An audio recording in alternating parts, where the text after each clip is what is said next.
So now, because trust transference has grown so old, we are 7 years old, we can now look back at our past, which is always interesting.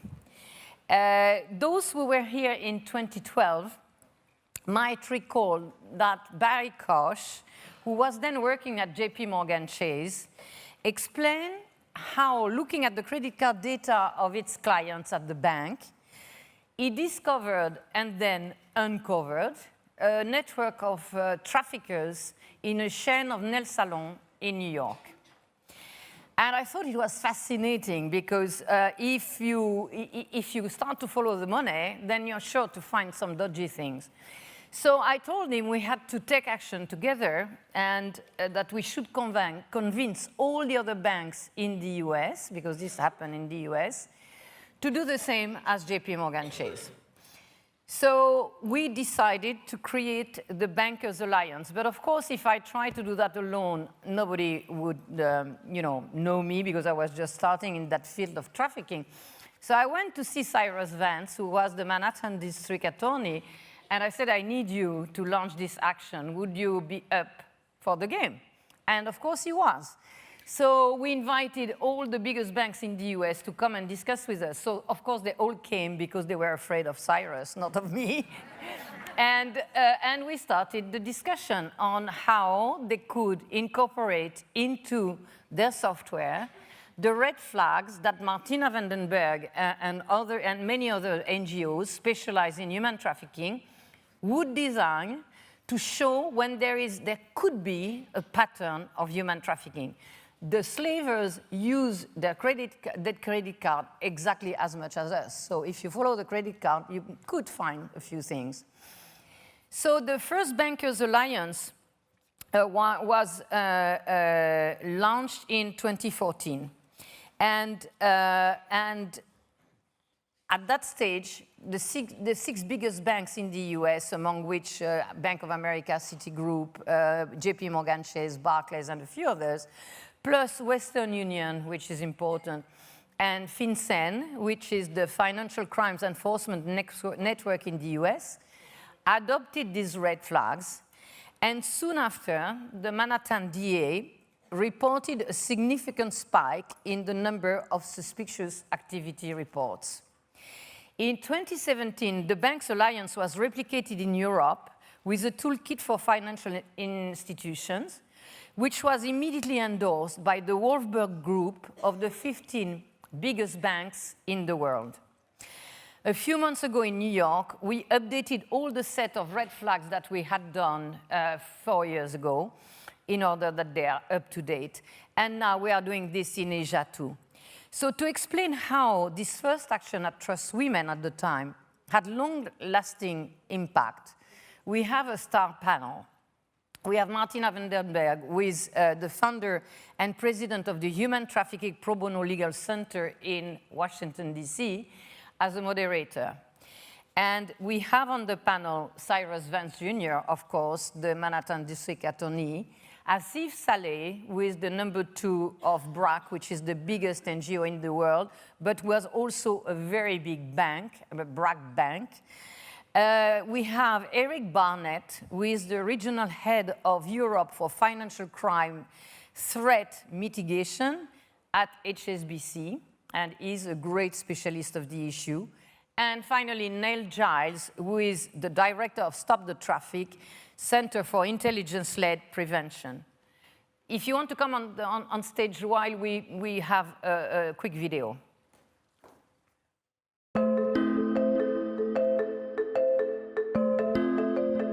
Modern slavery is one of the world's fastest growing criminal enterprises.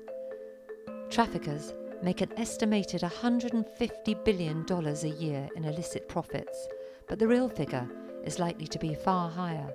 Their financial transactions leave a trail that can be used to catch them. Financial data provides vital evidence for prosecutors to use in court, but the right data can be tricky to find. To ease the task, in 2014, the Thomson Reuters Foundation set up the Bankers Alliance.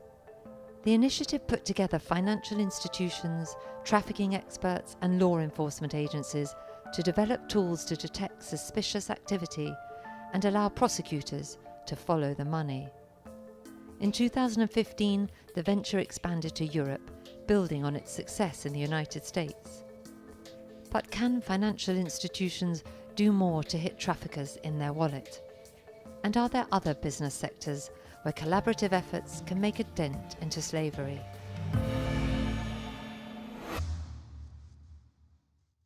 So good afternoon. It's thrilling to see such an enormous audience here to discuss this very important issue.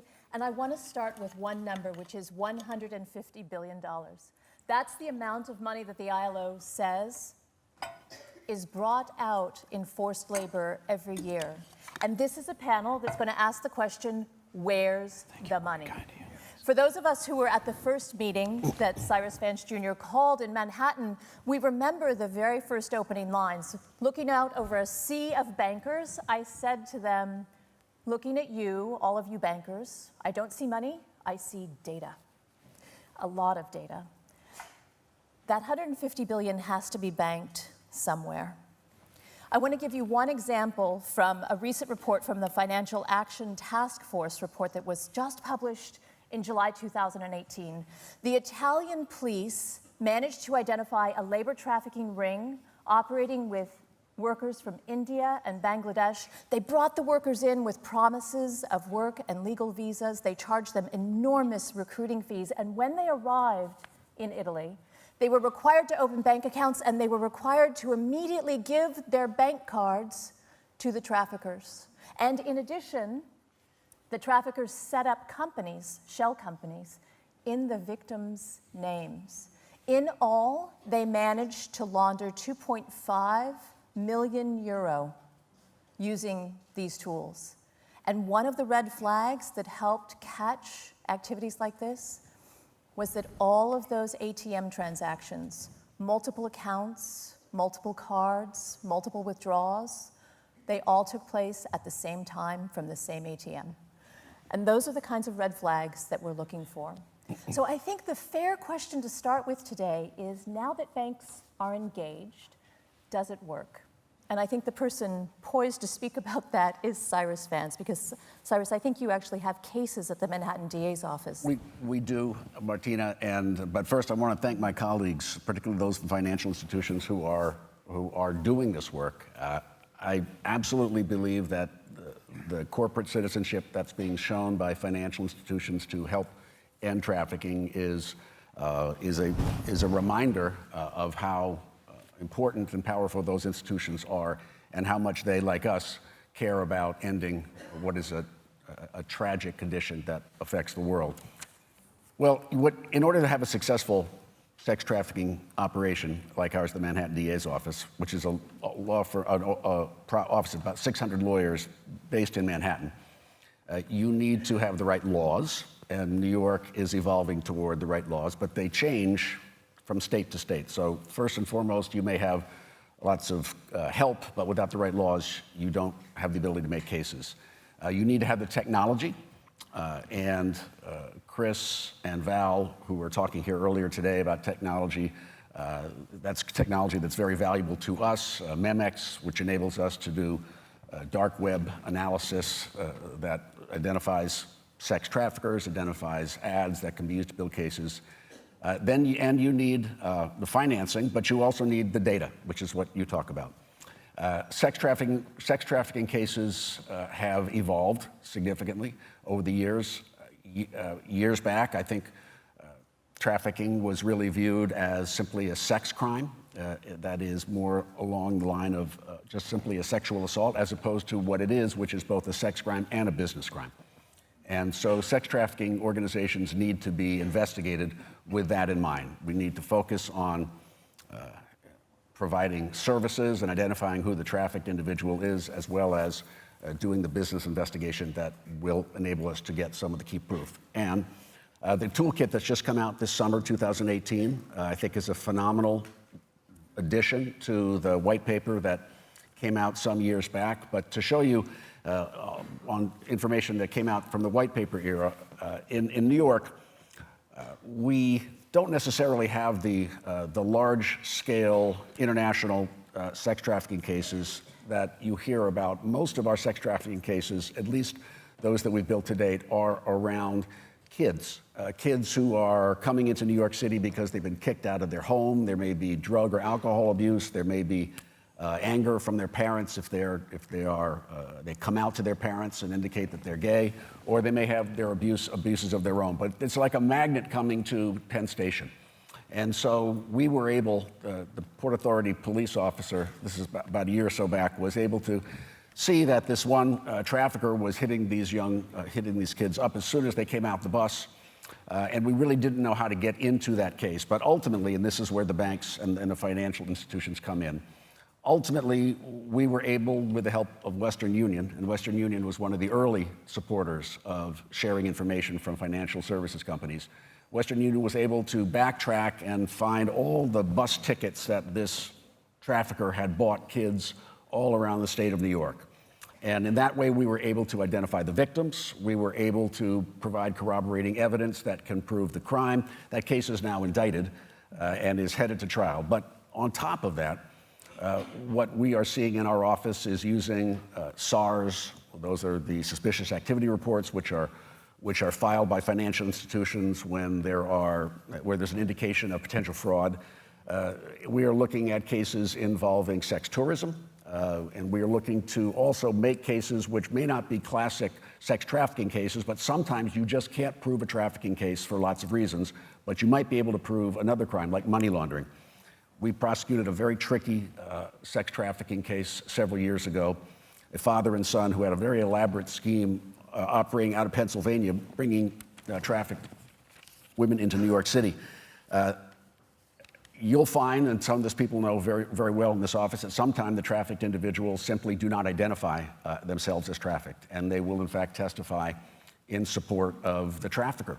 It sounds totally counterintuitive, but I think we all recognize that, like domestic violence, like any number of issues where the relationship has become perverted and this bond is created that is unhelpful, sometimes the trafficked individuals simply can't provide the testimony we need. Therefore, we were able to prosecute them on money laundering. They're doing time in state prison. There's no doubt they were trafficking, but the hurdle to prove the trafficking case beyond a reasonable doubt was simply too great.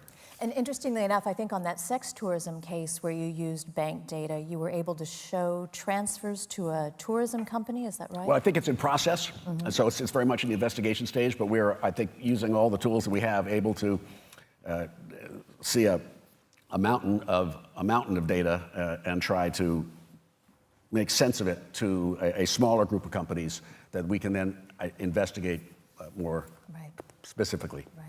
So, Eric, I'd like to move to you. At your role at HSBC, you're dealing with these suspicious activity reports. So can you give a little bit more background on the suspicious activity reports and how they work and why they're so secret?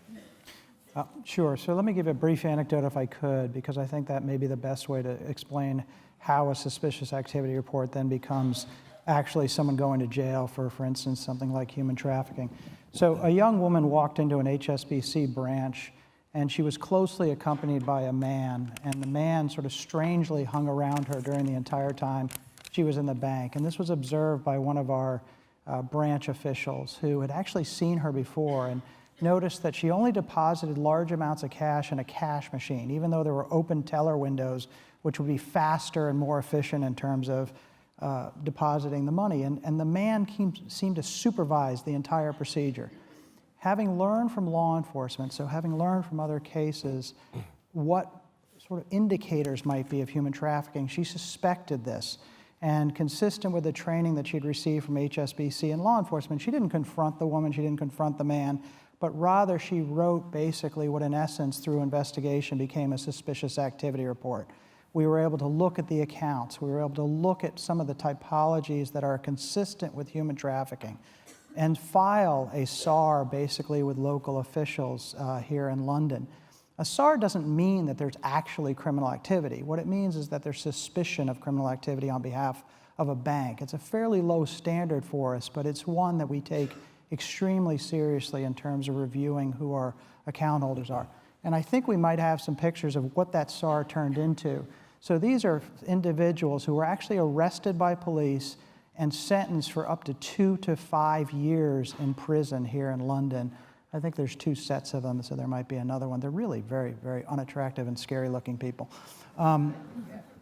Ultimately, these are the kinds of people, unfortunately, that I think all of you know better probably even than I, and certainly Cyrus knows very well. These are the types of people that we're dealing with, really depraved human beings who will prey on those. And we're able to find that through our training, working in a public-private partnership with law enforcement. That's the analog version, if I will. The digital version is what we've been talking about, which is then taking our data. And HSBC is a global bank. We're in almost 70 countries. We have the data roughly a quarter the size of Facebook's. So we have a tremendous amount of data. And now what we're doing in a pilot program through my office is actually looking at that data for the typologies that you would have normally observed looking manually through someone's account. So that's the next stage for us now and we've already started to file some SARs. They are secret, so I can't talk about the very specific types of SARs that we're filing. I can only tell you, fortunately, that the law enforcement through public-private partnerships work extremely closely with us on the typologies that we should be looking for, and we then provide information to them through our investigations. So it seems to me that there could be a tsunami of SARs. So how on earth does law enforcement sort through all of these suspicious activity reports? First of all, I think us in law enforcement have to say thank you to the financial institutions who filed these SARs, because it is a very big responsibility that I don't think people predicted, the volume of SARs that would be filed as well as the costs that would come to the financial institution to do that work. Sometimes the financial institutions, I think when they send SARs in, they think they're like letters to Santa Claus. It's going out, but no one's going to read it. But we do, in fact, pore over the SARs. And we have a financial analyst in our sex trafficking unit, or of several, whose job it is simply to review SARs and to determine if there is enough information to suspect criminal liability. We may be back in touch with the bank again then and try to flesh out what's behind the SAR. So it's a big burden for the banks, but it's turned out, I think, across the board to be ultimately very beneficial to law enforcement. And one thing that's changed, of course, this year is there's now a new checkbox on the American suspicious activity reports, a checkbox for trafficking and smuggling. I know that there was a heroic effort to replicate what happened with Cyrus Vance's office in the United Kingdom. So, Neil, I want to turn to you. Can you just talk about the role of Stop the Traffic in setting up the European Bankers Alliance and what you have seen as the results? Okay, so a couple of years ago, we worked in close partnership with the Thomson Reuters Foundation and Monique's leadership, and encouraged between us Europol to become a co-sponsor, and effectively began to replicate the work that had been going on in the United States with the European Bankers Alliance. In truth, the majority of the banks that joined that initial foray were from the United Kingdom, albeit global banks in their own right. But banking is cultural. Therefore, the red flags need to be contextual for the cultures they represent. And the result of that, a couple of years ago, was the publication of the European Bankers Alliance Red Flag Manual, one that was welcomed, I think, across the industry, and one that has, I think, it's the first steps of a radical process to try to have the finance sector be a part of prevention of trafficking going forward. Can I just stop you there, though? It's interesting that you say these have to be sort of culturally specific red flags. So what are some of the specific red flags that the Europeans developed? Banking is cultural. In the UK, checkbooks are rare. In the United States, that's not necessarily the same. So that's the kind of cultural approach to banking. You walk into a counter in this country, it's different to walking into a counter in New York City. It's reflecting that kind of banking style for the public. And the traffickers are brilliant at fitting into cultural style. They coach themselves carefully so that when they approach the counter, or their traffic victim does, to either open an account or to put money in a way that works for the trafficker, they make sure that's choreographed perfectly to slide under the radar. The red flags are designed to help counter staff and others in the banking industry spot when people are sliding under the radar. Best example I have of that, Stop the Traffic campaigns in vulnerable communities where trafficking is rife. We recently ran a campaign in the east of England, and we did that in partnership with a bank that were very high profile in that area. We sat and trained their counter staff before we ran the campaign. And during the course of the campaign and post that period, we've seen, just as they saw in New York, a threefold increase in suspicious reports coming in from those banks, way outstripping anything that's the average from that bank across the rest of the country. So when you focus attention, you get results. So one of the things that we've seen is that so many of the red flags have dealt with sex trafficking, and so much of the suspicious activity reporting that's come in has dealt with sex trafficking. So what kind of steps are you taking to make sure that the red flags also cover labor trafficking, which is actually much more prevalent? So in fact, the campaign I just spoke of was very much focused on trafficking of labour into the agricultural sector in eastern England. It's where we grow most of our fruit and vegetables, in very long polytunnels where you can hide a lot. And these groups of workers were being chaperoned into the banks by people who speak good English and with a view to ensuring that they got what they needed, a bank account to please satisfy the employers that they were working with, but also had the opportunity to retrieve the bank card so they can take the money afterwards. So this was very much focused on trafficking into forced labor. Right. So Asif, I want to turn to you because you are now managing an enormously large bank, the Brock Bank in Bangladesh. And so how does, as someone like HSBC working in the field of banking, how does this impact you and the idea that trafficking could be lurking inside the banking system itself? No, I think as I was listening to this, and the first time I heard about the Bankers Alliance, my first thought was that we can really benefit by being part of these kinds of alliances, because a lot of these red flags and algorithm that we are talking about in identifying red flags, those are non-existent in that part. So if you also focus on source countries, I think there would be a very, very interesting results that you can find out. I'll give you one example that just very recently happened about 3 or 4 weeks ago. One of the branches in a remote part of Bangladesh, there's one customer who came to deposit about $2,500. And while he was depositing, he looked very anxious. And so the branch officer was a bit suspicious, and he overheard some conversations, which led him to bring him on board and ask him a few more questions. And then he reluctantly said that this money he has been forced to deposit to basically rescue his brother from Libya. So the extortionists actually have said that they're their local partner in Bangladesh, and the money had to be deposited, and then he would be released and they would come home. So this led to the branch official involved the head office, and one thing led to another, and then they identified in that same account within the last 2 weeks, a huge amount of money has gone in, and almost 12 people were basically held hostage in Libya, and they were all eventually released, and people got arrested. But unfortunately, because we didn't have the network internationally, it stopped kind of at the national level, right? So I think that's why these kinds of partnership can lead to a much broader sort of investigation and unearthing. So that's one area where, I mean, right now what we have in place are very basic anti-money laundering perspectives. Like, you look at activities, if it's more than 20% of what you're supposed to be, then it raises some red flags, but it's not specifically human sort of trafficking related ones. The second example I want to give is more around labor trafficking, how it kind of prevented some exploitative migration. Back in 2012, we did a study with Berkeley University, and I saw that at least 1 out of 3 migrations that were happening, labor migration that were happening, were being failed migration.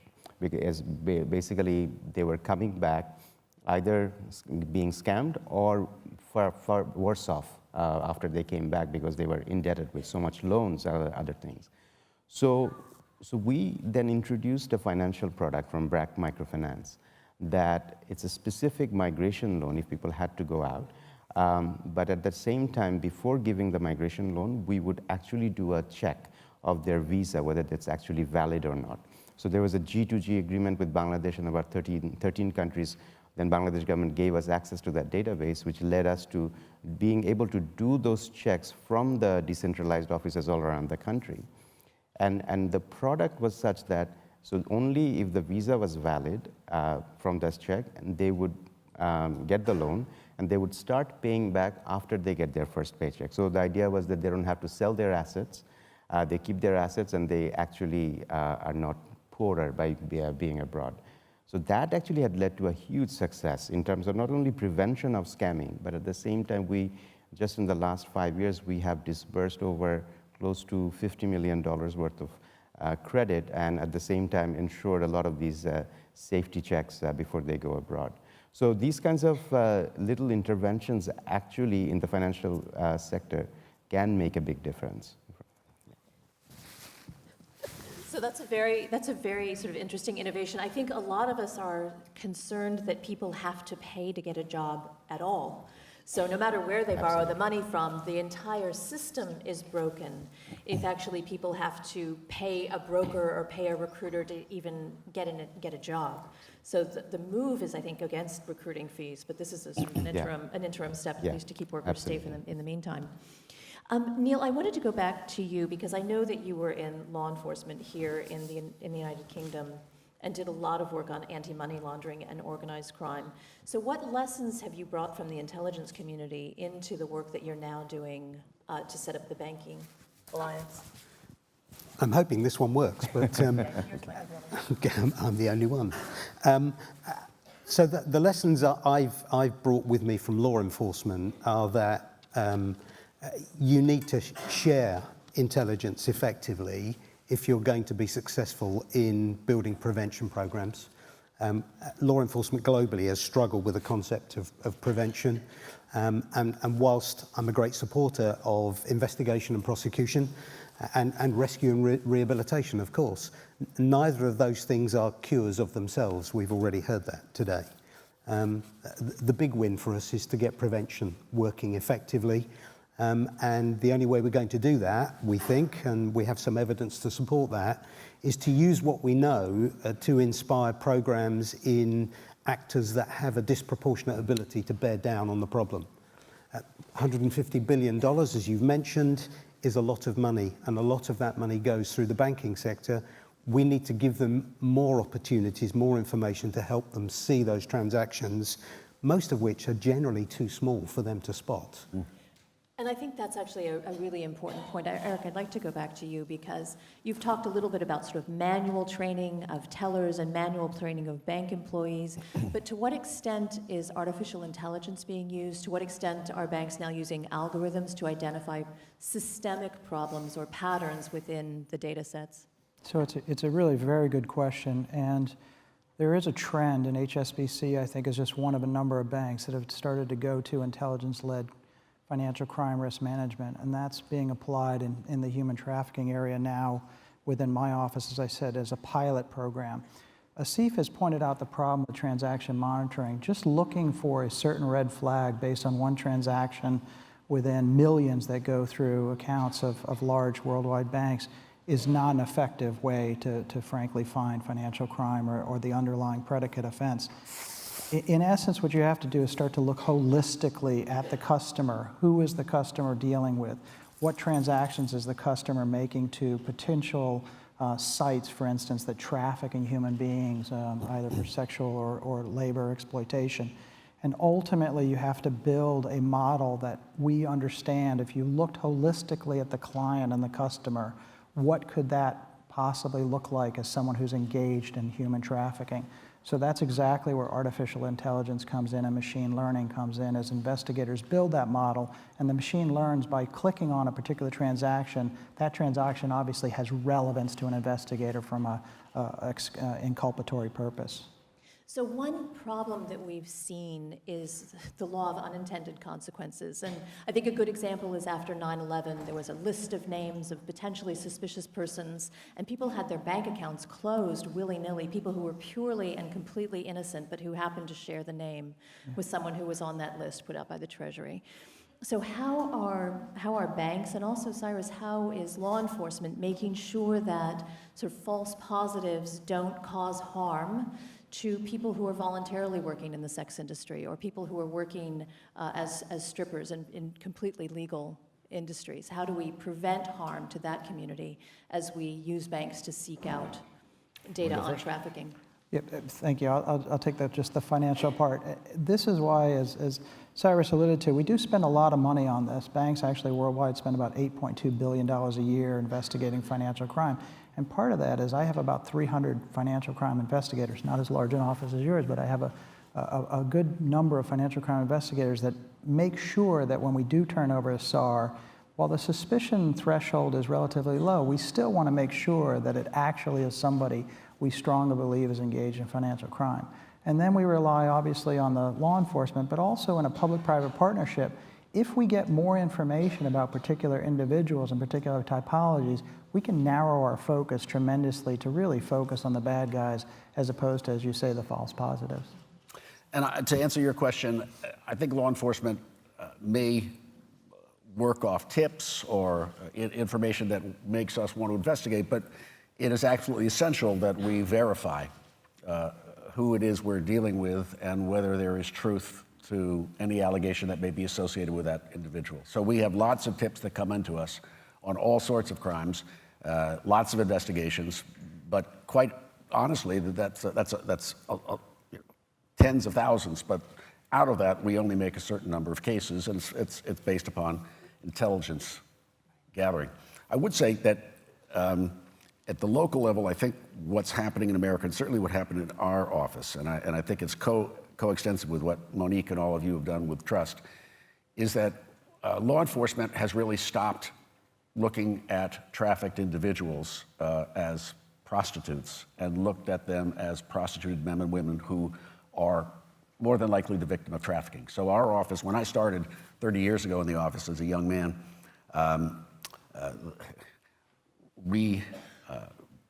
the police prosecuted scores of prostituted cases on any given night. Today, we virtually never file a prostitution case. If one comes in, it's immediately looked at as a potential trafficking case. So I think that over time and in partnership, we have really completely rethought our response to this area. Overdue, and I fault myself in the 1980s for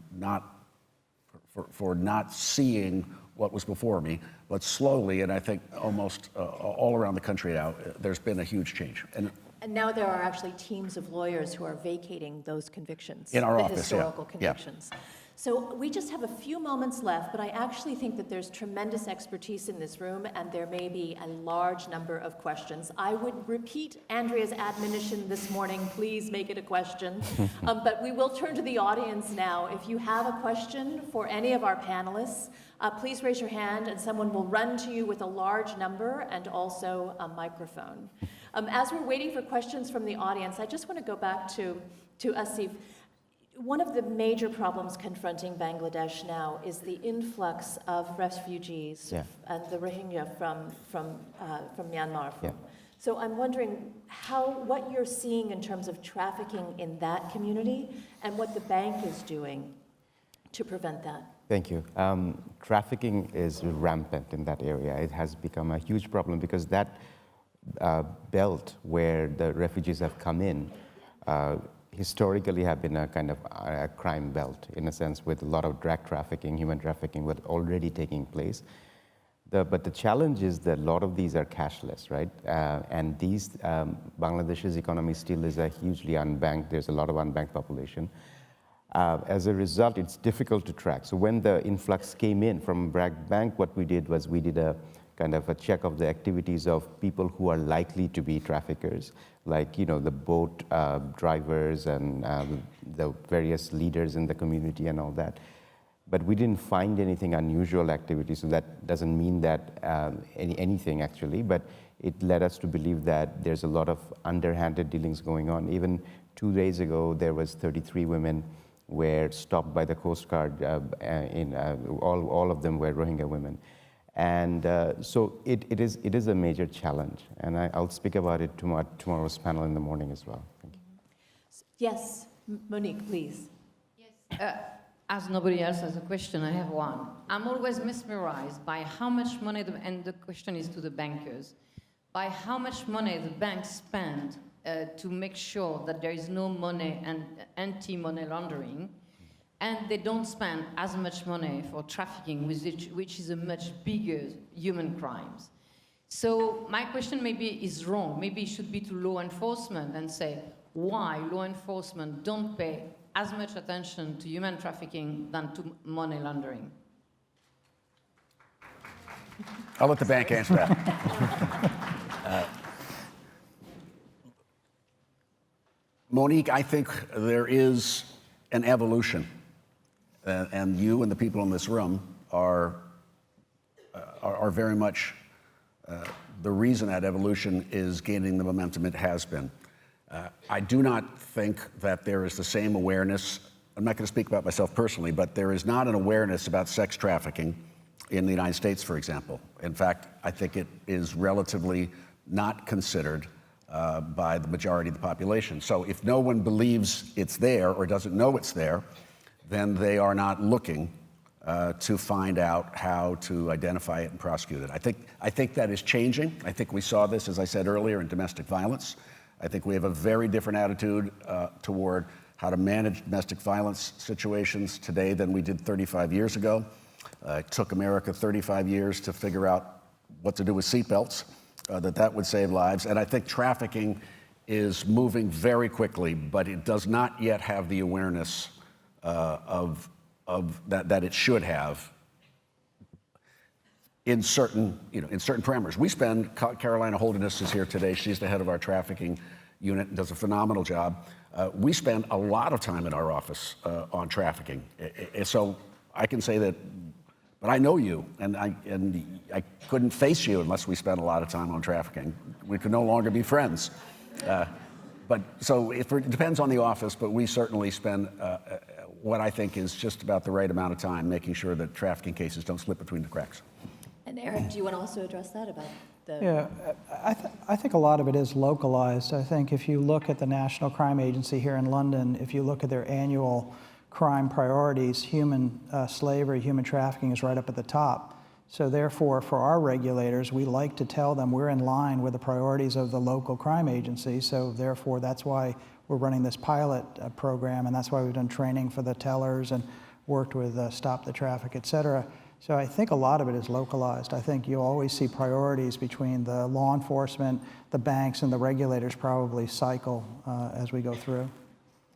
And I think one point is that Great Britain has a cabinet-level member who is responsible for human trafficking. I think he testified. He resigned? Yes, 6 months ago. Well, And he's still not replaced. So I think we're about out of time, and we're all hoping that Kevin Highland will be replaced. I thank you, all of you, for working so hard on this issue. This is definitely a crime where we have to follow the money. But one message, one lesson I think I take from this panel is, in the human trafficking world, many of us came to this work because we were concerned about sex trafficking. But I think many of us arrived in this field and realized that labor trafficking is a horrendous and much more prevalent abuse. So there's an anthropologist we work with. She jokes that in human trafficking, you come for the sex and you stay for the labor. So I hope that the banks will stay for the labor. Thank you very much. thank you, Martina. That was great. Thanks a lot.